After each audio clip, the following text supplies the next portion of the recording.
Have you ever heard this? Billions of years ago, there was an explosion in space. Or 100,000 years ago, this happened or that happened. Or even, in the beginning, God created the heavens and the earth. Question: how does anyone know? I mean, was anybody there to observe it? Well, actually somebody was, but I'm getting ahead of myself. Check this out. First of all, we need to recognize that there is a huge difference between observational science and historical science. Both are valuable, but very different. Let's define the two real quick, shall we? Observational science is simply when we observe something and experiment to draw conclusions. It involves repeatable experimentation and observations in the present. It's through observational science that we find cures for diseases and build space shuttles, stuff like that. Now, through historical science, we consider things that happened in the past, but they cannot be checked in the same way. I mean, we don't have access to the past like we do the present because, well, it's gone, right? All we really have is speculation, or at best, circumstantial evidences of past events based on what we see in the present. That's not to say that we can't make intelligent guesses about the past, or form reasonable inferences from rocks or fossils in the present, but we certainly cannot directly test our conclusions because we cannot repeat the past. Got it? So, does that mean historical science is unimportant? Not at all. Let's drop an example down here for a minute and take a look at the Eiffel Tower.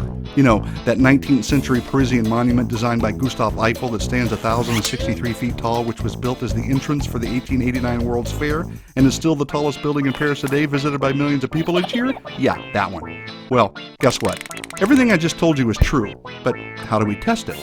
Well, applying observational science, we can, of course, observe the Eiffel Tower anytime we're in Paris. It's here in the present. Then, we can continue by testing the height and comparing it to all the other structures in Paris and confirm the claim that it is indeed the tallest building in Paris. But that's the extent of the kind of facts that can be proved by observational science in reference to this claim. How do we really know that Gustave designed it? How do we really know it was built in the 19th century as an entrance to the 1889 World's Fair? How do we really know how many people visited? That's all in the past. It can't be repeated. For that kind of information, we need to go outside the limits of observational science and discover what has been communicated to us through historical documents and eyewitness accounts. And furthermore, we have to believe those eyewitnesses and documents are trustworthy.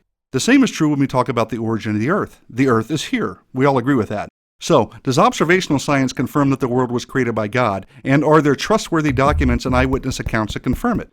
Well, let's take the last part first. In short, what we're really asking is my original question: was anybody there to observe it? The answer is yes. God was there, and He told us how He created. He inspired people to write down His very words that became books that were compiled into a complete book called the Bible, which has been verified over and over again and has demonstrated itself to be totally trustworthy in all it claims and teaches. Even secular scholars will concede that the Bible accurately records historical events. Anyway, we have the most trustworthy revelation from the most trustworthy eyewitness. Now, what about observational science? Does it confirm the Bible?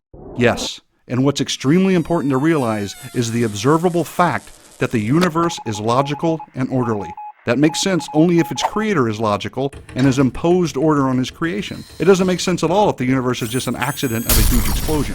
Also, our minds are able to comprehend many things about the universe, and that's only possible if the creator of the mind gave us the ability and desire to explore the universe. It doesn't make sense if our brains are byproducts of chance because we couldn't trust their conclusions to ever be accurate. And lastly, it only makes sense that we can observe and repeat an experiment if the universe consistently obeys the same laws from day to day, which only makes sense if a lawgiver created it that way and upholds it.